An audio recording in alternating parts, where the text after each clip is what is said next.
গুণমান ও রুচিশীল ফার্নিচারের সমারোহে লক্ষ্মীপুরে আনুষ্ঠানিকভাবে যাত্রা শুরু করল আক্তার গ্রুপের ডেল্টা ফার্নিচার।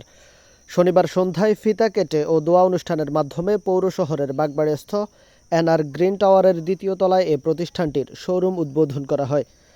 অনুষ্ঠানে প্রধান অতিথি হিসেবে উপস্থিত ছিলেন লক্ষ্মীপুর ২ আসনের সংসদ সদস্য অ্যাডভোকেট নুরুদ্দিন চৌধুরী নয়ন। উদ্বোধক হিসেবে উপস্থিত ছিলেন ডেল্টা ফার্নিচারের ভাইস প্রেসিডেন্ট আহসান হাবিব রায়হান। বিশেষ অতিথি হিসেবে উপস্থিত ছিলেন লক্ষ্মীপুর সদর উপজেলা পরিষদের চেয়ারম্যান একেএম সালাউদ্দিন টিপু, জেলা আইনজীবী সমিতির সভাপতি অ্যাডভোকেট জসিমউদ্দিন, স্বেচ্ছাসেবক লীগের জেলা সভাপতি বেলায়েত হোসেন বেলাল।